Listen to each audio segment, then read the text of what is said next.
So last time I showed how to develop and test an API. This time I'm going to show the basics behind creating an API.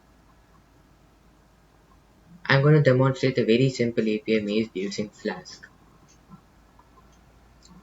which is a web framework in Python. It can be used to develop web application, but for this case, I'm using it to develop an API. As you can see, the first line of code, it says from Flask import Flask and JSONify.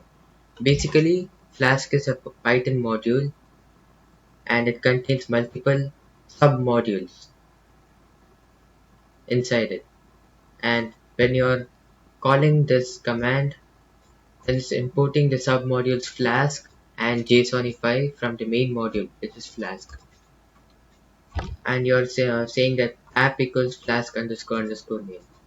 This initializes a new instance of Flask app using the file name, which is underscore underscore name. This underscore underscore name is always going to be true because the underscore underscore name value is always going to be the file name. So I'm handling an route using app.route function and that was set to API/test. And then I'm returning a sample response using this function. Define sample response. Sample response equals this dictionary and I'm returning it in a JSON format. As you can see, Python returns the response in a dictionary format, but here we want it in a JSON format that is applicable to all languages, and this is also the industry standard. So therefore we need to convert it into a JSON response. And the last part of the code, I'm saying that if the app name is equal to the file name, then I'm going to run the app in debug mode. So let me test this out. You can see the server is already on. So let me shut that down.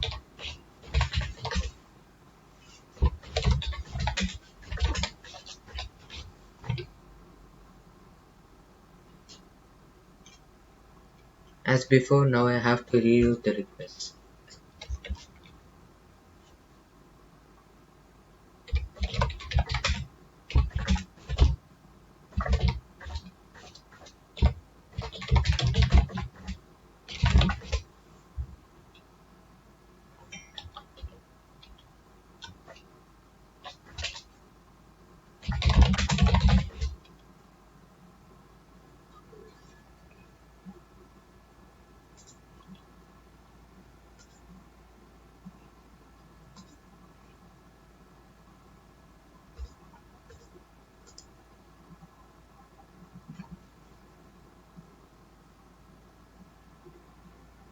So looks like the virtual environment has been created.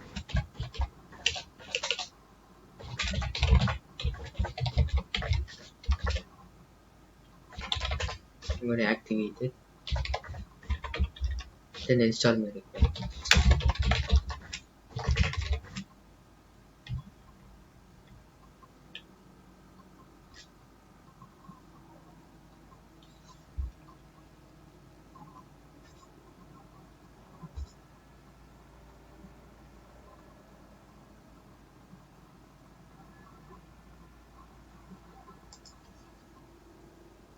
I have another dependency called as end group.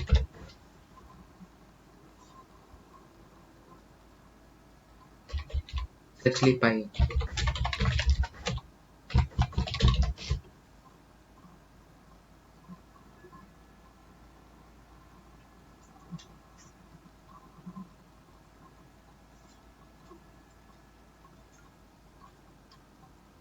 And now let me test out my setup.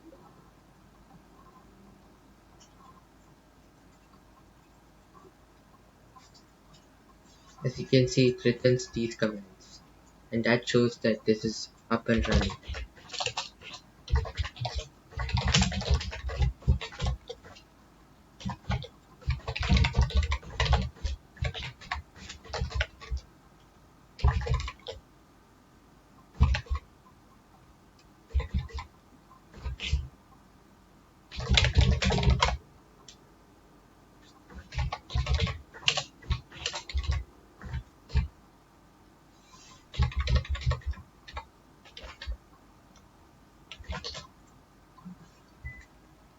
So it has officially started the server.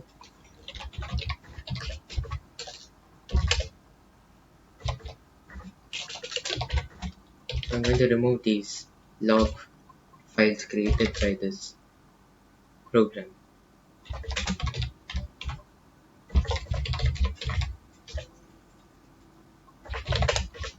I'm going to activate the scripts and go back to the main directory.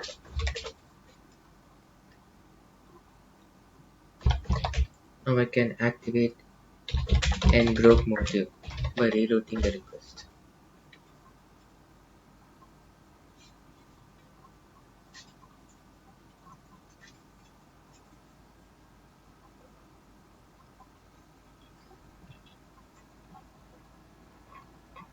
As you can see, it's up and running. Let me copy this URL, go to Jetman Labs and paste the URL.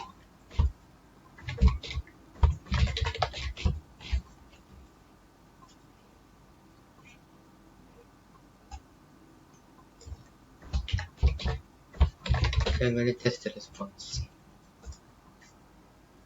And you can see it returns a response. But now what if I have more than one route? So then you could set it to, you can create another route, app.route, using the app.route function.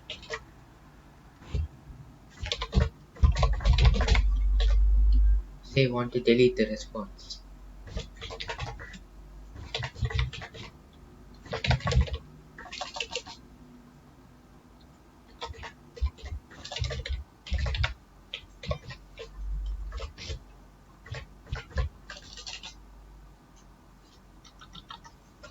So for this purpose, I'm going to create a JSON file for this.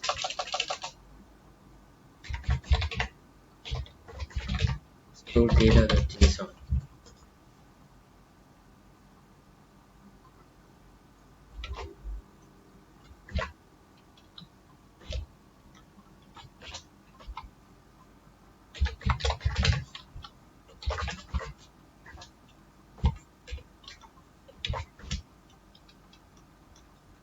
So I'm creating a sample JSON list to store all my data.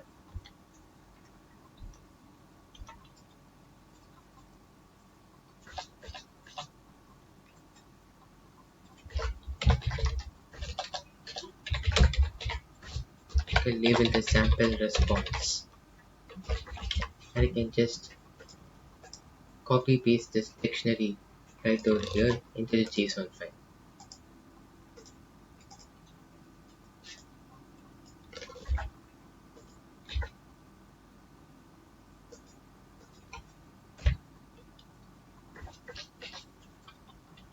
Looks like the file has some errors.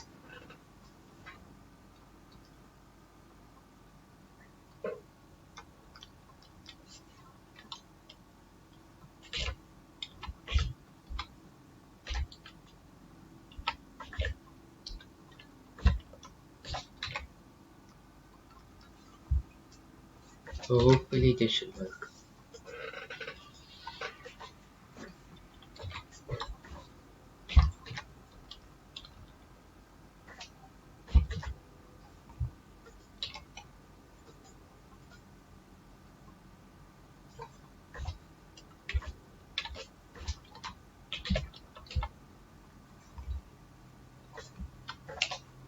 Create a list and create a JSON response inside the list.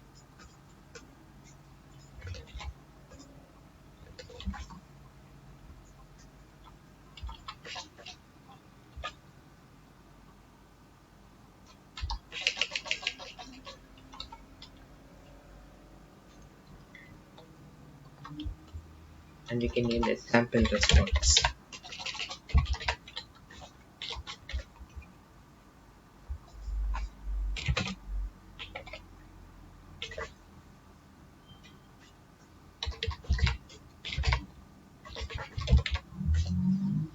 I don't need to really create a delete response since the delete request just deletes this item in the list.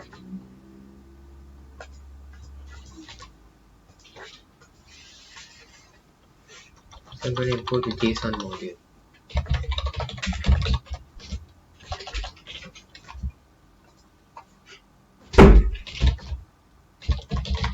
This would be the JSON object that I'm trying to instantiate from by reading this data from the JSON file. So I can say file equals open stored data.json in write mode.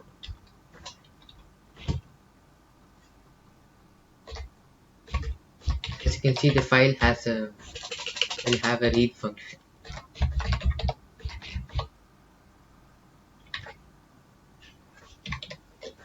But now I'm trying to create a JSON object out of it. So I'm going to use a function json.load.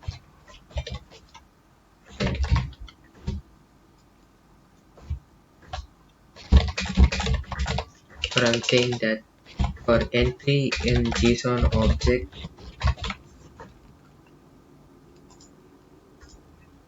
my data.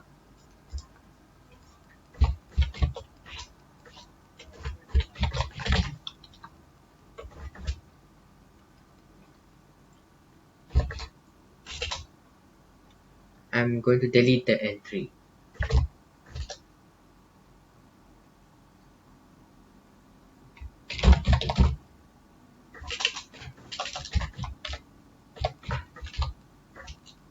I'm going to make it an empty string.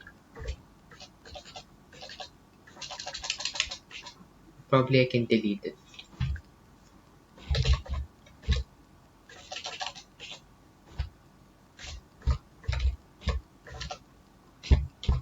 JSON object my data dot remove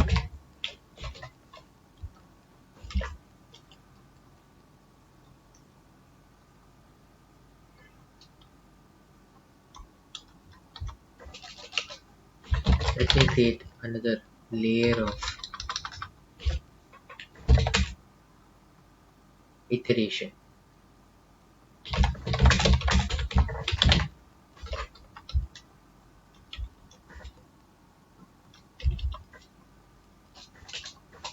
So I'm just going to do my data.remove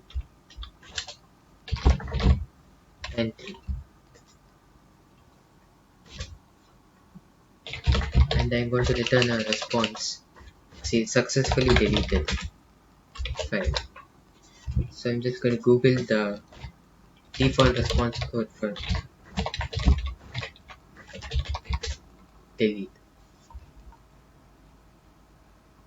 So it's going to be 202, and it should be 200 if it's successful. So I'm going to return a JSON code of 200 if successful. So let me create a try catch block.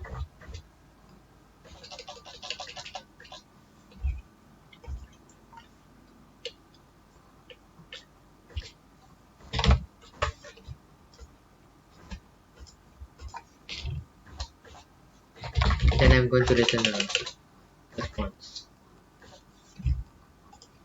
So let me create two dictionaries called success response and failure response. Here I can set the response code to 200.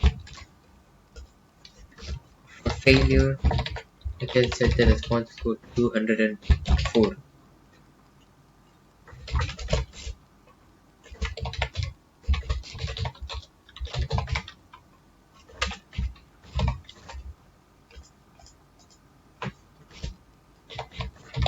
Return JSONify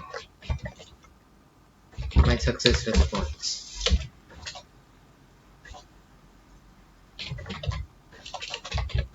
I'm going to use an except block to return failure response. This doesn't work.